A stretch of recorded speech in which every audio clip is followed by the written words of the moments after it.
Tras la denuncia por manipulación, el censo arrojó números extraños en La Matanza. El año pasado, cuando faltaban un par de meses para el censo 2022, un grupo de parlamentarios de Juntos por el Cambio, JXC, presentó un proyecto en la Cámara de Diputados que alertaba sobre la posible adulteración de las estadísticas de cantidad de habitantes del partido más populoso del país, La Matanza. Incluso, el intendente de 3 de febrero, Diego Valenzuela, lo denunció ante la justicia por el reparto de fondos.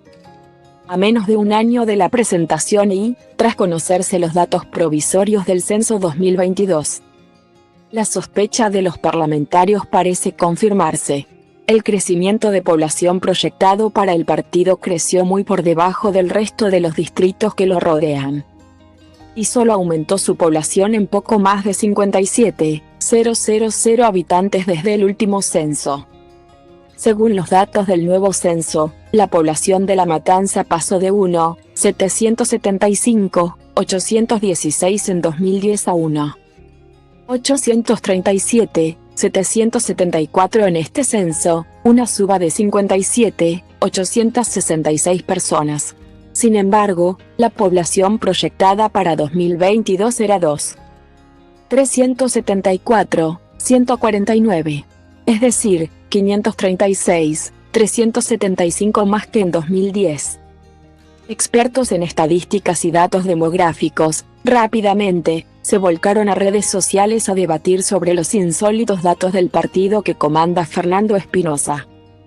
Lo primero que salta a la vista es que mientras el ritmo anual de crecimiento poblacional del país fue del 1,16, en La Matanza fue más de 5 veces menos 0,20%.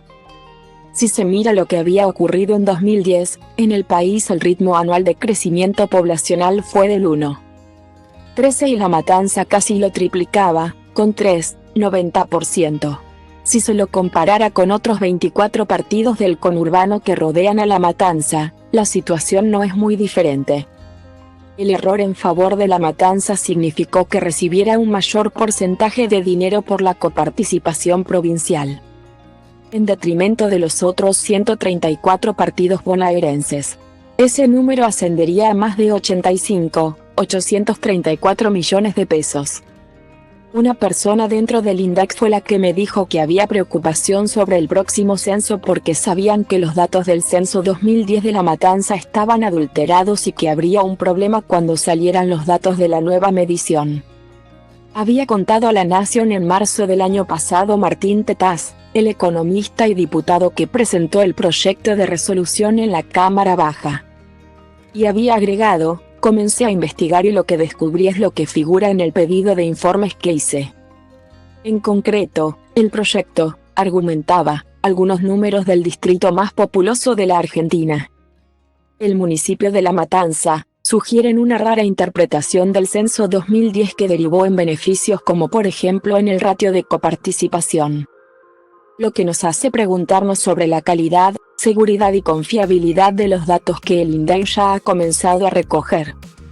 La cantidad de personas por vivienda en dicho municipio ascendió a 3,96, siendo que el promedio de la provincia de Buenos Aires es de solo 2,9 y que en relevamientos de barrios populares como Don Orión en Almirante Brown o Villa Itatí en Quilmes, se registraron en 2018 3,43 y 3,55 personas por hogar respectivamente. Expone el legislador, y agrega: podría pensarse que se trata de familias más prolíficas. Pero La Matanza tiene una de las tasas brutas de natalidad más bajas de la provincia de Buenos Aires, con solo 14 por 1000, lejos del 17,7 de Quilmes o el 18,3 de Almirante Brown. Sobre cómo se pudo haber logrado adulterar los datos, el diputado había explicado que la muerte de Néstor Kirchner en la mañana del día del censo fue una de las claves. En 2010, cuando se muere Néstor Kirchner, se produjo una suerte de eclosión en las primeras horas del censo. Había muchos militantes sociales, que además eran docentes, que estaban haciendo el censo y que dejaron de recorrer los hogares asignados, pensando que el censo se iba a suspender por la muerte del expresidente.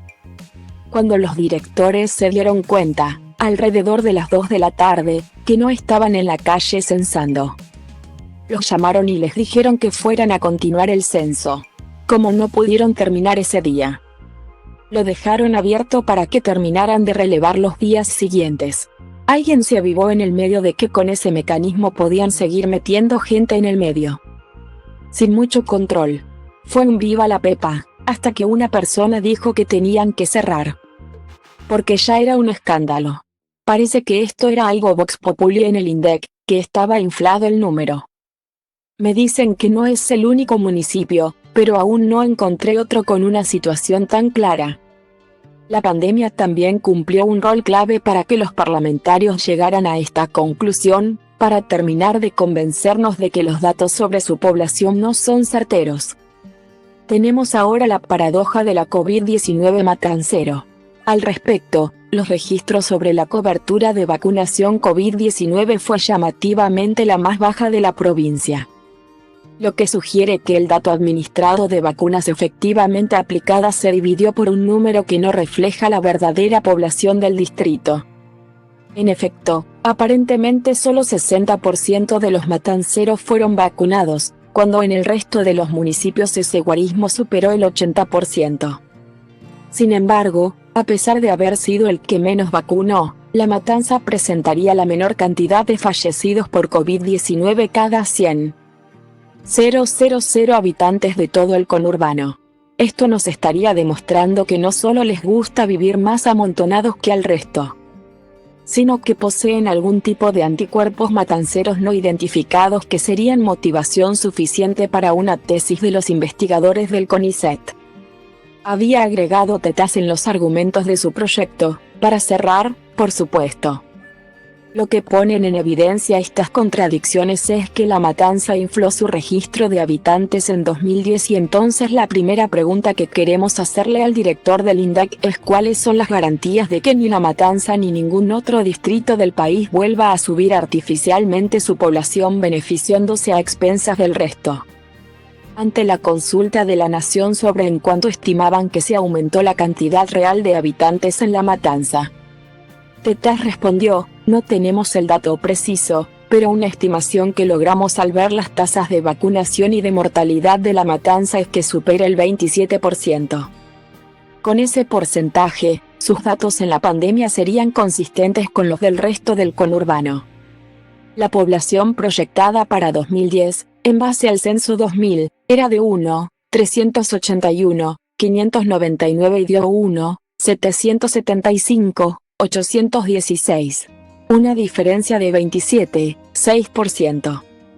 Al conocer los datos de La Matanza, el diputado Tetas dijo en sus redes sociales: gracias a todos los que pusieron el ojo en el censo 2022 y a las denuncias. Fernando Espinosa no pudo repetir el fraude del censo 2010. La Matanza tiene solo 1.837.744, contra 2.374.149 de población proyectada por el INDEC para 2022, en base a los datos falsos de 2010. En un segundo mensaje, el parlamentario agregó: ya vendrán los análisis detallados y los cuadros de Mauro Infantino. Pero puedo asegurarles que logramos entre todos borrar del mapa a más de 500.000 de fantasmas que Fernando Espinosa contaba para recibir más fondos de coparticipación. En estos 11 años se robó más de $30,000 millones. En un último mensaje, el economista expresó: gracias a la denuncia, a la causa en la justicia que inició Diego Valenzuela, a la presión mediática y al excelente trabajo de muchos investigadores, los restantes 134 municipios tendrán más ingresos por coparticipación. Ahora esperemos que la justicia avance y condene a Fernando Espinosa. En tanto, Valenzuela escribió: se confirma que la población de La Matanza en el censo 2010 fue adulterada. Pasó de 1.775.816 en 2010 a 1.837.774 en 2022. La población proyectada para 2022 era de 2.374.149. Ahora empieza el camino para recuperar los recursos que perdimos los demás municipios durante 12 años.